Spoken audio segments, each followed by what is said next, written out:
성도님도 오늘 본문은 예레미야가 이 포로로 끌려간 이스라엘 백성들에게 보낸 편지의 후반부입니다. 본문에 들어가기에 앞서서 우리가 너무너무 사랑하는 29장에 예레미야 요절 말씀이 있죠. 그 말씀을 좀 같이 한번 읽고 시작하면 좋겠습니다. 29장 11절 말씀 좀 띄워주시겠습니까? 같이 한번 우리 읽어보겠습니다. 여호와의 말씀이니라. 너희를 향한 나의 생각을 내가 아나니 평안이요 재앙이 아니니라. 너희에게 미래와 희망을 주는 것이니라. 아멘. 성도님들 이 말씀 많이 사랑하시죠? 암송하는 분들도 많이 계실 텐데요. 29장 11절 말씀은 제게도 개인적인 사연이 있는 구절입니다. 2015년에 제가 캐나다 유학 나가기 전 6개월 전쯤에 이 29장 11절 한 구절로 만든 이 CCM 음원을 준비했었습니다. 곡이 정말 좋았었습니다. 지금도 기억해요. 잠시 불러드리면 이런 곡이었습니다. 너는 내게 와서 부르짖어 기도하며 부르짖으라. 난 들을 것이라. 너의 마음의 소원을 재앙이 아냐 평안이란다. 너를 향한 나의 생각 어떤가요? 괜찮습니까? 이게 한이 돼가지고 녹음을 못한 게 나쁘지 않죠? 내 이름 걸린 이 CCM 음원 하나 나오겠구나 하고 정말 너무 좋아서요, 녹음실을 정말 계속 왔다 갔다 들락날락거렸고 가녹음까지 돼 있는 상황이었습니다. 그런데 무산됐죠. 그냥 캐나다로 떠나게 됐었습니다. 캐나다 가서도 한동안 정말 너무 아쉬웠었습니다. 그런데 세월이 지금 지나서 캐나다에서도 깨달았던 거고, 지금 세월이 많이 지나서 지금 생각해보면 참 잘된 일이다. 내가 그때 그 음원을 녹음할 준비가 안 됐던 것 같다. 왜 이런 생각을 하냐면요, 제가 이 말씀이, 하나님께서 이 말씀을 주실 때의 상황, 그 상황을 제가 깊이 잘 몰랐었던 것 같기 때문입니다.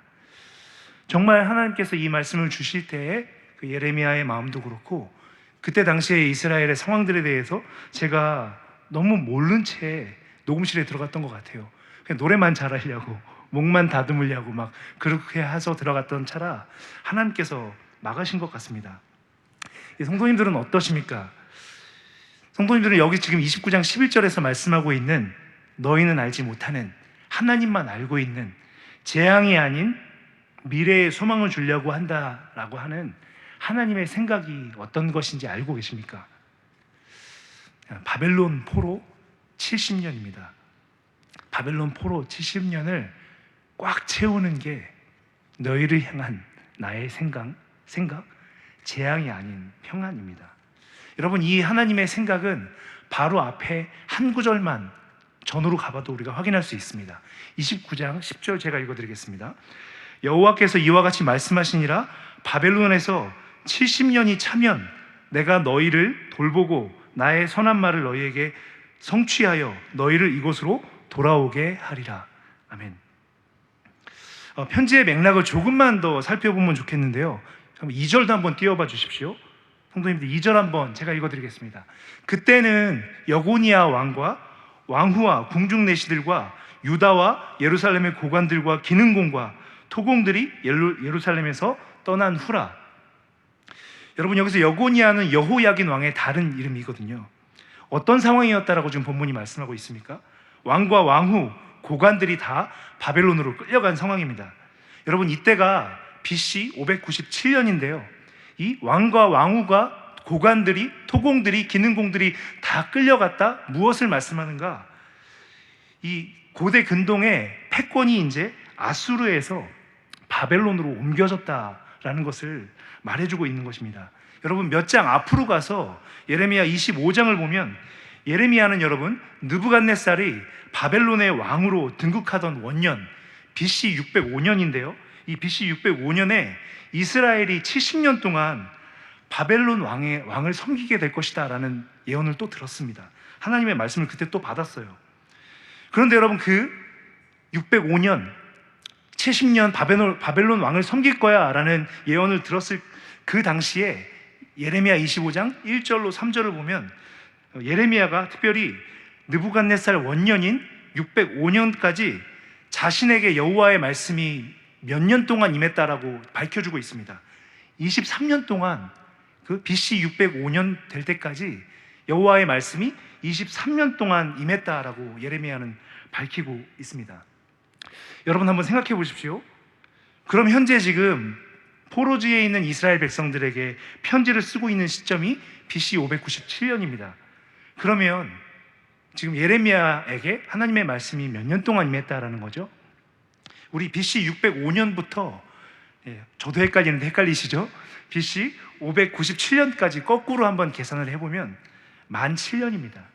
그러면 23년 플러스 7 하면 세월이 더 흘러서 30년 동안 지금 하나님께서 예레미야에게 계속 예언의 말씀을 주고 계셨다라는 것이죠. 하나님께서 30년 동안 지금 계속해서 바벨론을 통해서 이 언약 백성 이스라엘을 연단하시고 징계하시겠다, 심판하시겠다, 또 열방을 심판하시겠다라는 말씀을 하나님께서 30년 동안 계속해서 해오셨다라는 것입니다. 한 가지만 더 짚어보고 상황을 짚어보고 넘어가겠습니다. 성도님들, 혹시 남유다가 멸망하는 이 연대를 기억하십니까? BC 586년입니다. 지금 편지를 쓰는 시점이 몇 년이라고 말씀드렸죠? BC 597년입니다. 그러니까 딱 10년 전이거든요. 그러니까 남유다가 완전히 멸망하는, 예루살렘 성전이 완전히 파괴되어지는 그 멸망 시점까지 10년을 앞두고 있는 시점이었다라는 것이죠. 여러분, 오늘 예레미야가 바벨론 포로지로 이 편지를 보낼 때 상황이 이 정도로 위중한 상황이었다라는 것입니다. 30년 동안 계속해서 하나님께서 심판하겠다는 말씀을 주셨는데, 그거에 언약 백성 이스라엘은 불순종하는 것으로 계속해서 일관하고 있었고, 또 하나님의 임박한 심판이 다가오고 있는 그런 시점이었다라는 것이죠. 오늘 본문은 여러분, 이와 같이 위중한 상황들 속에서 예레미야가 편지를 통해서 포로지의 거짓 예언자들을 향해서 전한 이 심판의 메시지를 다루고 있습니다. 본문은 크게 두 파트로 나누어지는데요. 앞부분 15절부터 23절까지는 거짓 선지자 골라야의 아들 아합과 마아세야의 아들 시드기야에 대한 심판의 이야기를 다루고 있고요. 뒷부분인 우리 24절부터 32절까지는 패역한 말과 글로 담대하게 하나님의 말씀을 거스르려고 했었던 거짓 선지자 스마야에 대한 심판 메시지가 다뤄지고 있습니다. 먼저 첫 번째 파트를 좀 살펴볼 텐데요. 먼저 15절 말씀 우리 같이 한번 읽어보겠습니다. 15절 띄워주십시오. 같이 읽겠습니다. 너희가 말하기를 여호와께서 우리를 위하여 바벨론에서 선지자를 일으키셨느니라. 여러분, 이거 지금 누가 말하고 있는 거를 인용하고 있는 거죠? 이 포로지에 있는 언약 백성 이스라엘이 하는 말을 지금 인용해서 말하고 있는 것입니다. 너희가 바벨론에서 하나님께서 우리를 위해서 선지자를 일으키셨어 라고 말했다, 밝히고 있어요. 여러분, 근데 여기서 지금 말하고 있는 바벨론에서 하나님이 일으키셨다라고 하는 선지자, 그들이 하나님께서 일으키셨다라고 말하고 있는 선지자가 누군지 아십니까? 오늘 본문은 뒷부분에서 다루고 있는 21절, 22절에서 다루고 있는 골라야의 아들 아합, 마아세야의 이 아들 시드기야를 지칭하고 있는 겁니다. 여러분, 이 첫 번째 파트에서는 이 두 거짓 선지자에 대한 심판의 메시지 가운데 우리가 깊이 고민해 봐야 할 한 가지를, 질문을 우리에게 던져줍니다. 여러분, 한번 생각해 보십시오. 거짓 선지자는 어떻게 생겨나는 것일까요? 거짓 선지자, 그저 말씀을 자기 마음대로 해석한 어떤 사람들, 그런 개인의 문제만으로 우리 볼 수 있을까요? 하나님의 말씀을 안다, 말씀을 받았다, 꿈을 꿨다라고 하는 사람들의 개인적인 범죄함, 거기서 우리가 이 거짓 선지자가 생겼다라는 모든 이유를 찾을 수 있겠습니까? 저는 개인의 탓으로만 돌려서는 안 된다라고 생각합니다. 여러분, 오늘 본문을 잘 보시면 거짓 선지자가 역사 속에 등장하게 되는 데에는 다 그럴 만한 배경이 있고 또 그럴 만한 사연이 여러 가지가 얽혀 있다는 것을 우리가 확인할 수 있습니다. 여기서 먼저 참고해 볼 게 있는데요. 우리가 먼저 오해를 좀 풀 게 있는데요. 이 바벨론 포로들이 지금 하나님이 선지자를 보내주셨다, 우리를 위해 선지자를 보내주셨다라는 이 말, 여러분 어떻게 느껴지십니까? 우리를 위해 선지자를 세워주셨어 라고 하니까 너무 이기적으로 자신들을 위해서만 말하는 거 아닌가, 이런 생각 혹시 드시나요? 그렇지 않습니다. 이 하나님께서 우리를 위해서 선지자를 보내주셨다라는 이 말은 하나님께서 먼저 하신 약속입니다.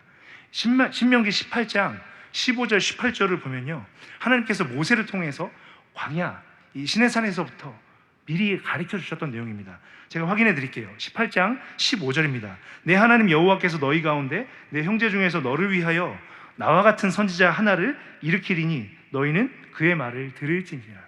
여러분 18절에서는 약간 관점이 바뀌어서 다시 설명해 주고 있어요. 18절 말씀도 제가 읽어드리겠습니다. 내가 그들의 형제 중에서 너와 같은 선지자 하나를 그들을 위하여 일으키고 내 말을 그 입에 두리니 내가 그에게 명령하는 것을 그가 무리에게 다 말하리라. 어떻습니까? 그들을 위하여 선지자를 보내주겠다, 하나님께서 말씀하셨어요. 그렇다면 여러분, 이들의 문제 무엇입니까? 그 선지자가 하는 말이 진짜 하나님이 하시는 말씀인지 아닌지, 그 선지자의 말이 진실인가 아닌가, 정말 하나님께서 주신 말씀인가 아닌가 하는 증언하는 과정을 거치지 않았다라는 것, 이게 문제인 것이죠. 여러분, 이것 또한 모세가 같은 맥락에서 이미 말씀했습니다. 같은 신명기 18장 22절에 보면 모세는 이렇게 말하고 있어요. 만일 선지자가 있어 여호와의 이름으로 말한 일에 증험도 없고 성취함도 없으면 이는 여호와께서 말씀하신 것이 아니요 그 선지자가 제 마음대로 한 말이니 너는 그를 두려워하지 말지니라. 성도님들, 그렇다면 우리가 여기서 다시 질문해 봐야 할 것 무엇이겠습니까? 어째서 언약 백성 이스라엘이 모세를 통해서 하나님께서 이렇게 미리 선지자를 보내줄 거야 말씀해 준 걸 따라서 선지자를 구했습니다. 또 선지자가 와서 말을 할 때 그 말이 하나님께서 보낸 말씀인지 아닌지 증언하는 과정을 거쳐야 된다는 것도 이미 알려줬습니다. 그런데 불구하고 어찌하여 이렇게 언약 백성 이스라엘이 분별하지 못하는 자리에 빠진 것이겠습니까? 무엇이 이들을 증언해 봐야 하는 의무도 저버리고 거짓 선지자의 말에 놀아나도록 휘둘리도록 만든 것일까요? 성도님들, 저는 이 두 가지 이유를 본문에서 보고 생각해 봤습니다. 첫 번째는 너무너무나 힘든 현실입니다. 선민 이스라엘, 우리만 하나님께서 선택했어. 우리 이스라엘, 이 예루살렘 성전이 있는 이곳이 아닌 다른 곳들은 다 악한 곳이다, 음란한 곳이야 라고 했었던 그들이 지금 바벨론으로 포로로 끌려가 있는 상황입니다. 너무너무 받아들이기 힘든, 또 포로로 끌려가 있는 너무너무 극심한 현실이 이들을 이와 같이 만든 것 아닌가. 또 두 번째 제가 생각해 본 것은요, 그 힘든 현실만으로 끝난 것이 아니라 그 두렵고 힘든 고된 바벨론에서의 현실 가운데에서 더 속 뒤집어지게 만드는 왜곡되고 뒤틀리는 타락들입니다. 성도님들, 역사 속에 오늘 이스라엘과 매우 유사한 상황이 있었습니다. 여러분, 유대인 홀로코스트를 일으키고 전 세계를 전쟁 공포에 휩싸이게 만들었었던 전대미문의 거짓 선지자, 독일의 거짓 선지자 기억하십니까? 나치 히틀러. 여러분, 히틀러가 처음에는 그렇게 세력이 크지가 않았었습니다.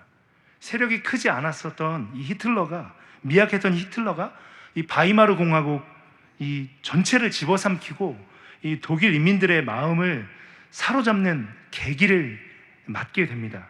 어떤 일이었던가?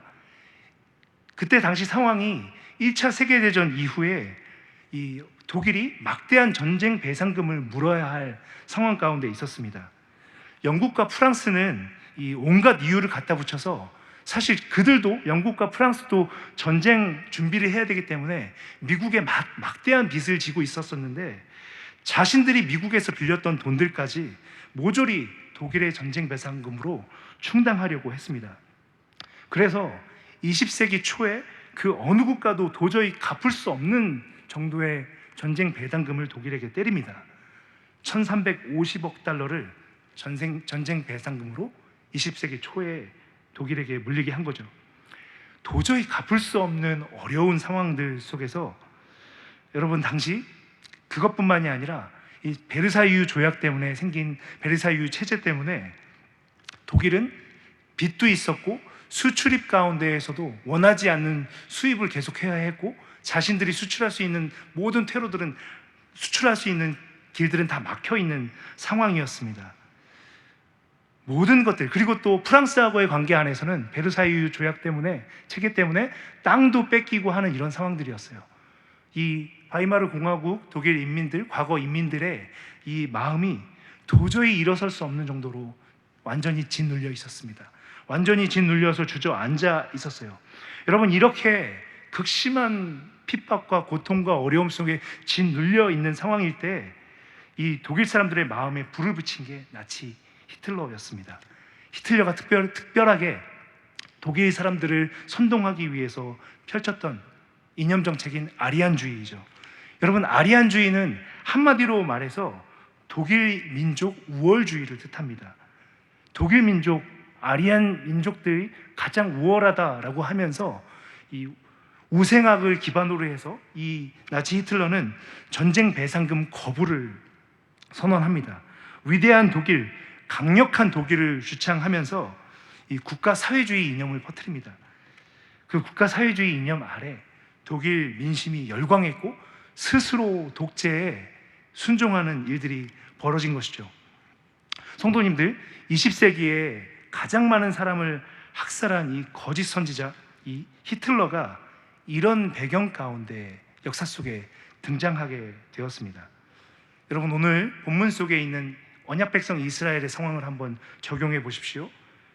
극도로 힘든 바벨론 포로 상황입니다. 그렇게 내몰려 있는 상황 가운데 그들의 이 약한 부분들을 치고 들어오면서 거짓 선지자들이 자신들의 하나님의 잘못된 말씀을 잘못 가르친 것들을 전하면서 이 포로들의 마음을 세뇌시키려 나가기 시작한 것입니다.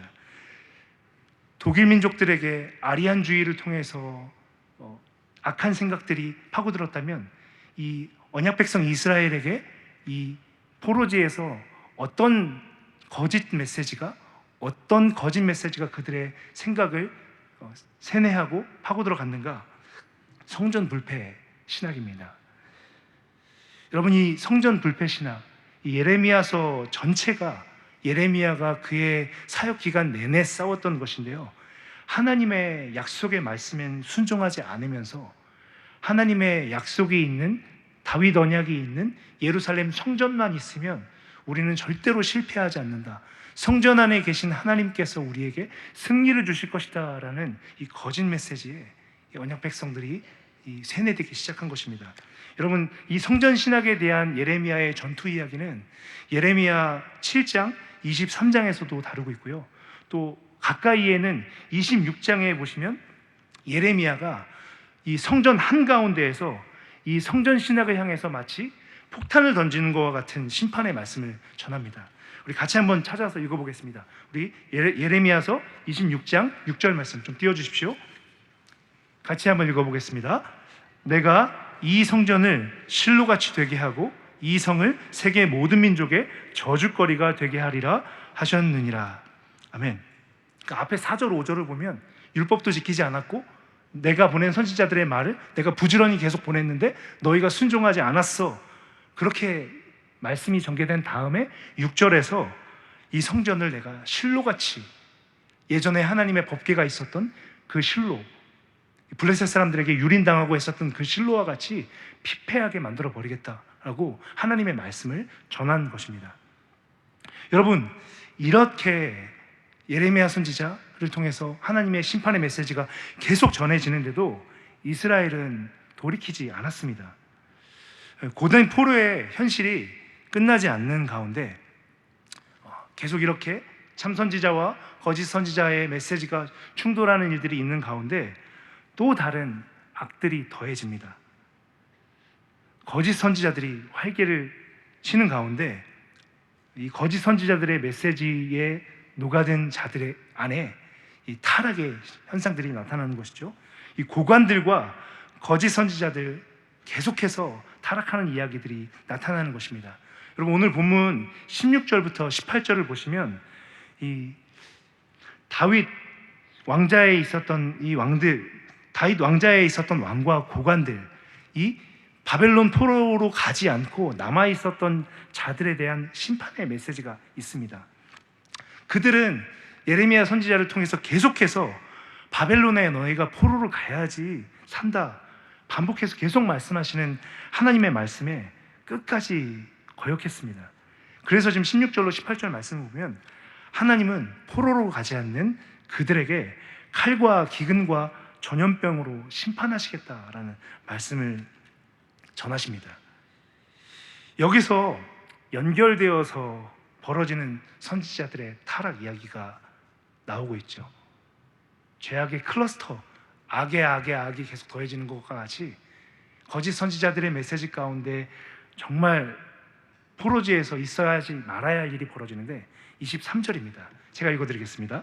이는 그들이 이스라엘 중에서 어리석게 행하여 그 이웃의 아내와 간음하며 내가 그들에게 명령하지 아니한 거짓을 내 이름으로 말함이라. 나는 알고 있는 자로서 증인이라. 여호와의 말씀이니라 하시니라. 아멘. 여러분, 여기서 그들이 이 두 선지자를 말합니다. 거짓 선지자 아합과 이 골라야의 아들 아합과 마아세야의 아들 시드기야를 뜻하는데요. 포로지, 이들은 고관이었거든요. 근데 포로지에서 같은 언약 백성들이 어렵고 힘든 상황 가운데 있을 때 이들은 지금 선지자라고 하나님의 말씀을 잘못 전하고 그러면서 어떤 죄악까지 지금 더하고 있습니까?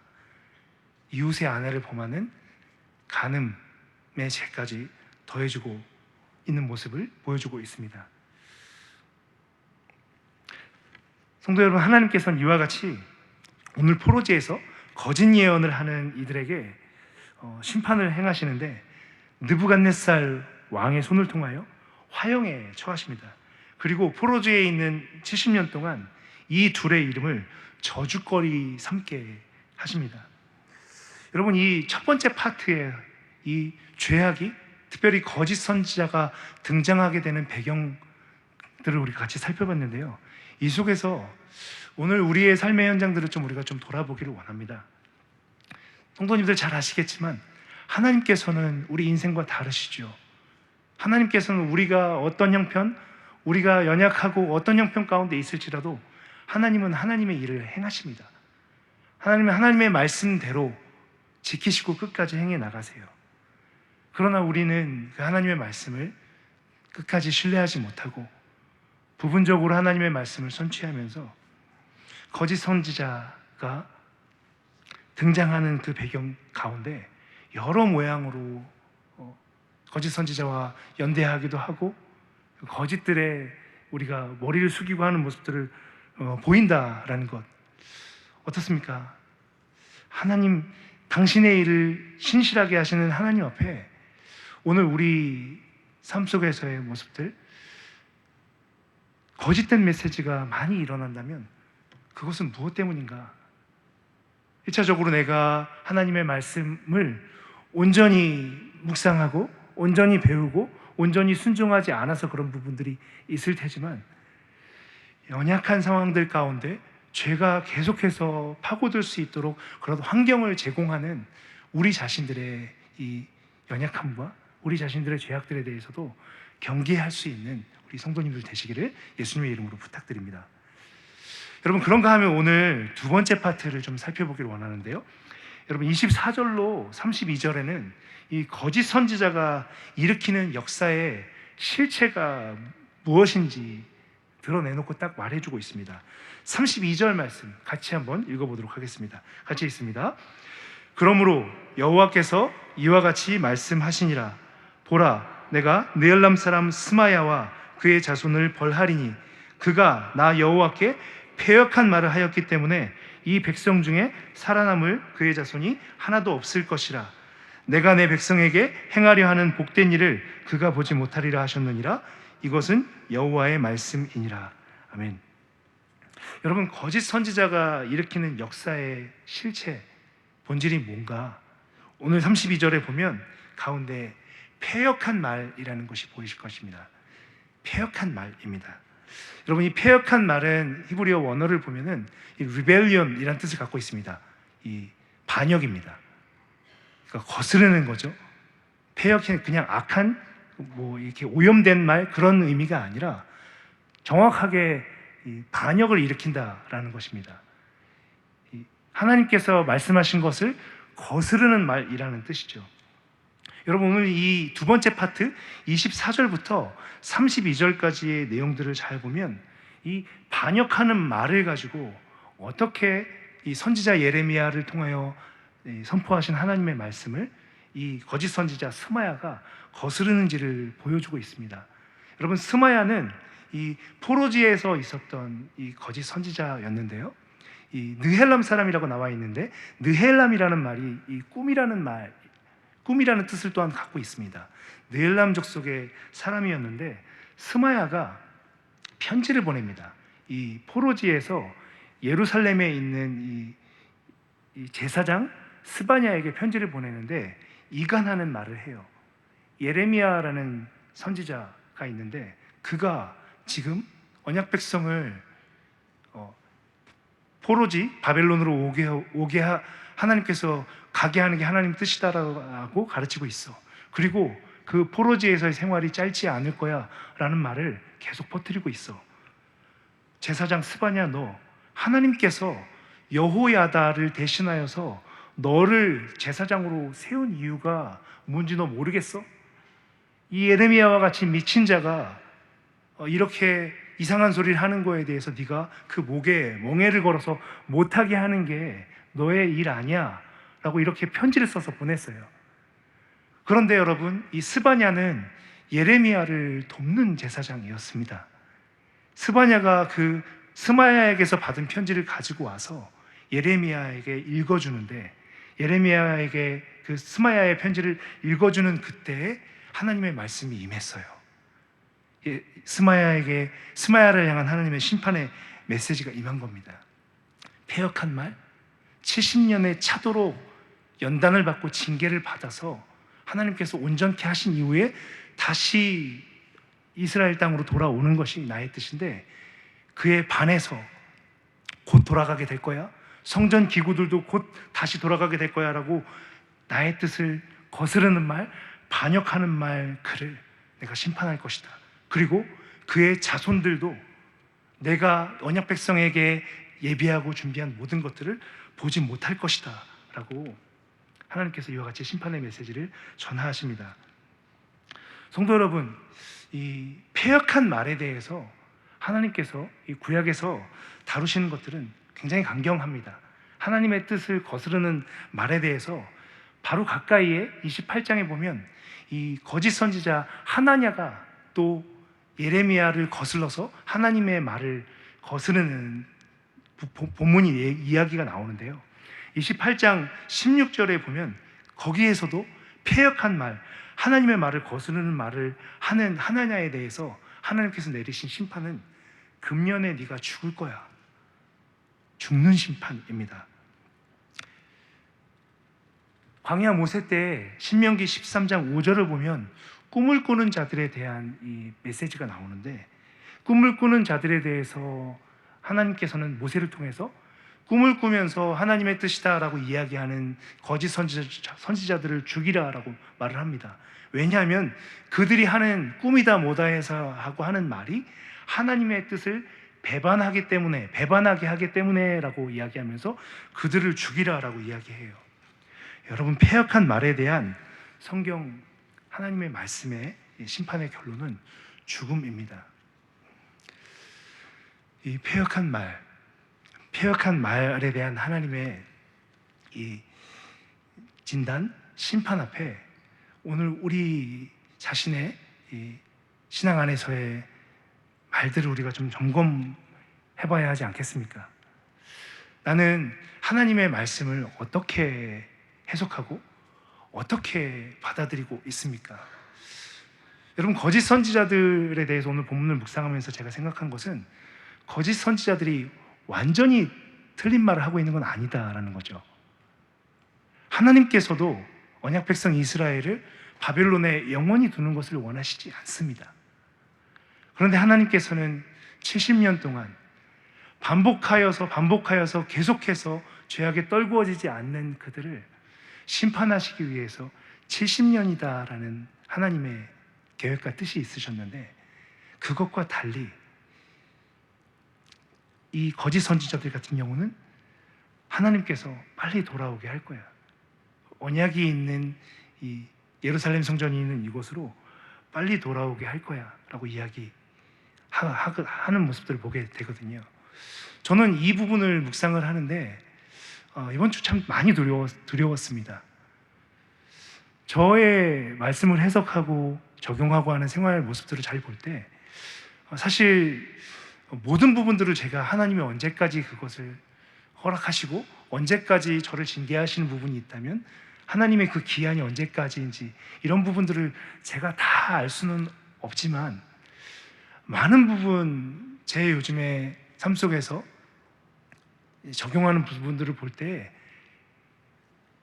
제가 생각할 때 괜찮다 싶을 정도면 멈추고, 제가 생각할 때 이 정도면 하나님께서 괜찮다 하시지 않을까?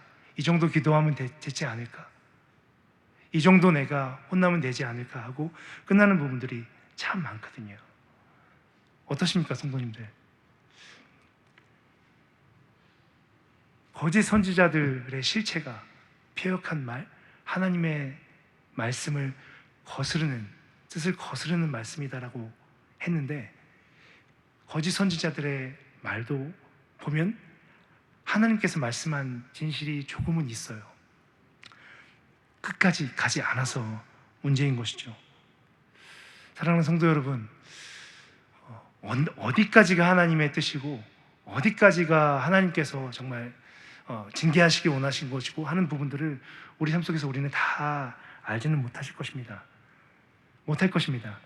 그러나 한 가지 부탁드리고 싶은 것은, 우리가 대하고 있는 이 계시의 말씀이 하나님의 말씀이다라는 것에 대한 경외함과 두려움을 놓치시지 않는 우리 성도님들 되시기를 부탁드립니다. 그리고 하나님이 이 말씀을 가지고 저를 연단하시길 원하신다면 언제까지 하나님 연단하기를 원하시나요? 제가 지금 이 정도 모습으로 될까요? 의뢰하고 묻고 구하는 과정들을 건너뛰지 않는 우리 성도님들 되시기를 부탁드립니다. 여러분, 이 거짓 선지자들이 말씀을 부분적으로 대하고 가볍게 대하는 이 모습들을 보고 예레미야 선지자는 예레미야 23장 28절로 30절에서 이렇게 경고했습니다. 같이 한번 읽어보겠습니다. 여호와의 말씀이니라. 꿈을 꾼 선지자는 꿈을 말할 것이요 내 말을 받은 자는 성실함으로 내 말을 말할 것이라. 겨가 어찌 알곡과 같겠느냐. 여호와의 말씀이니라. 내 말이 불같지 아니하냐. 바위를 쳐서 부스러뜨리는 방망이 같지 아니하냐. 여호와의 말씀이라.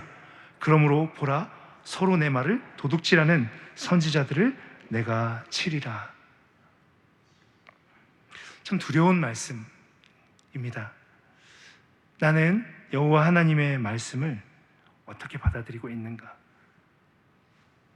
내 존재의 중심 가운데 더덕더덕 붙어있는 죄악들을 두들겨 패는 불방망이와 같은 말씀으로 받아들이면서 경외함 가운데 머물고 있는가?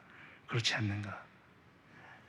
아니면 30절에서 말씀하고 있는 것과 같이 하나님의 말씀 끝까지 머물러 순종할 것도 아니면서 말씀이 보여주는 영광과 단맛만 보고 그 말씀을 다 아는 것과 같이 자랑하는, 말씀을 도둑질하는 자리에 빠져 있는 것은 아닌가?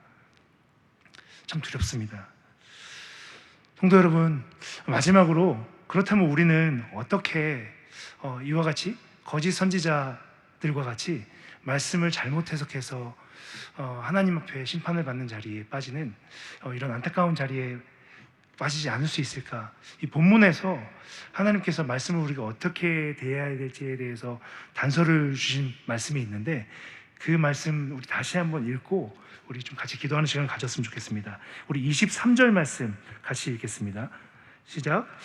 이는 그들이 이스라엘 중에서 어리석게 행하여 그 이웃의 아내와 간음하며 내가 그들에게 명령하지 아니한 거짓을 내 이름으로 말함이라.